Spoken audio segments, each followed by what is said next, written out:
j'ai une fragilité, certainement depuis que je suis petite. Après, à 15 ans, j'ai vécu le suicide d'une amie. La veille, on avait évoqué nos sensibilités, et puis le lendemain, elle n'était plus là, donc c'était un peu compliqué. On a eu une relation de père, et voilà. Moi, je pense que ça m'a un peu troublée, cette chose-là. Et puis, après, j'ai continué ma vie, voilà. Et puis, à 30 ans, je me suis séparée du père de ma fille. Et là, ça a commencé à devenir difficile. Je suis partie avec les dettes de couple, etc. Donc j'ai commencé à beaucoup m'endetter.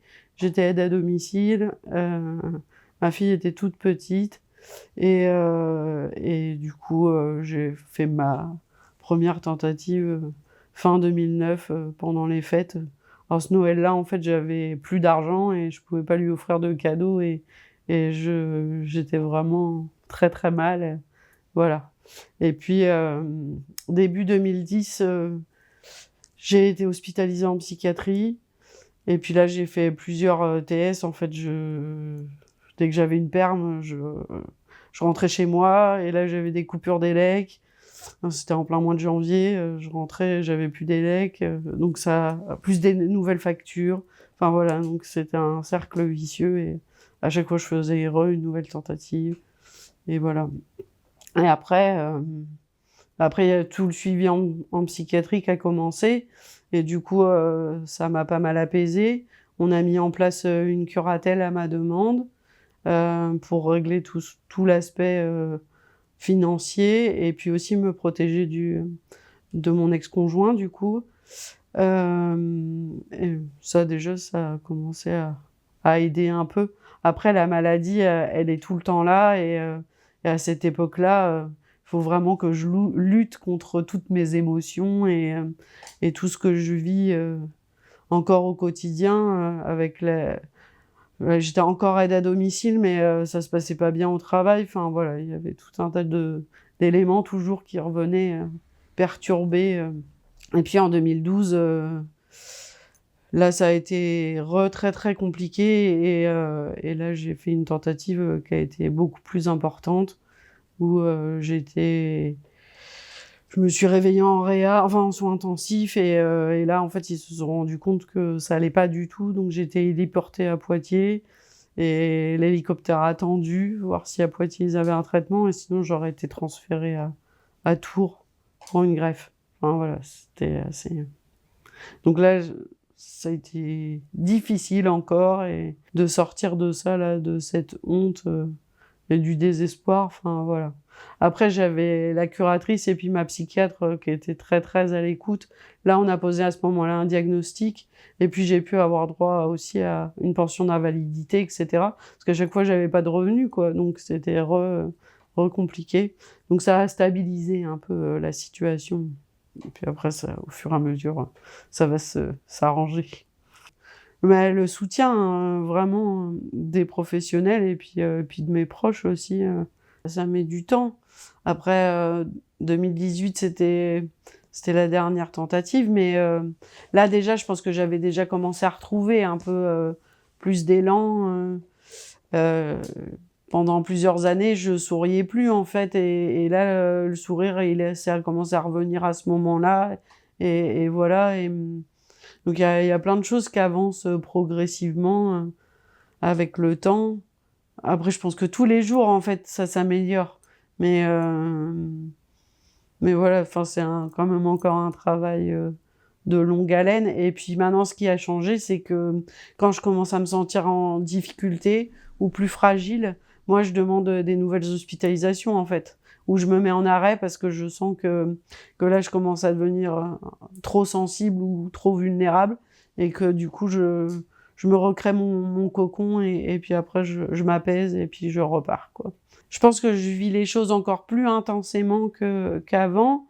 Et comme je suis très à l'écoute de moi, et ben, du coup, je pense que j'écoute encore plus, enfin, je m'écoute encore plus. Et la maladie, elle a permis aussi de mieux me connaître et de encore plus intimement, enfin, voilà. Et puis maintenant, avec le recul, je me rends compte que les difficultés, vraiment, je les ai depuis l'enfance, enfin, voilà, l'adolescence. Là, maintenant, je pense que je suis vraiment dans les aboutissements, hein, voilà, où je me rends bien compte. Après, je sais qu'il va pouvoir y avoir peut-être encore des moments difficiles, ça, voilà, mais je suis un peu mieux armée aussi pour les affronter.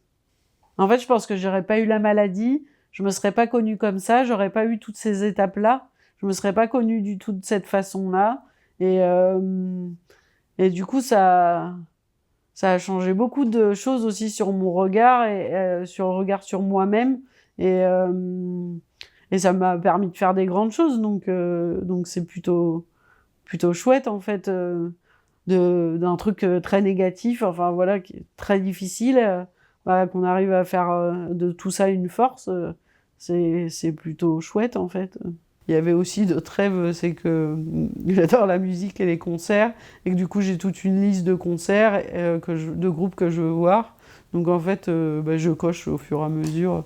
Et ça aussi, c'est un moteur en fait de ressortir et de refaire des choses, parce que si je le faisais pas avec la maladie, tout un moment, j'ai pas pu le faire en fait. Et donc ces rêves-là aussi, des petits trucs un peu insignifiants, eh ben, pouvoir les réaliser, c'est super important.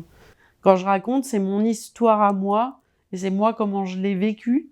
Et parce que des fois, on m'a pu me faire des retours en me disant c'était peut-être pas tout à fait ça. Mais en tout cas, moi, c'est ma vision à moi, et c'est mon histoire à moi comme je l'ai vécu intérieurement. Après, moi, je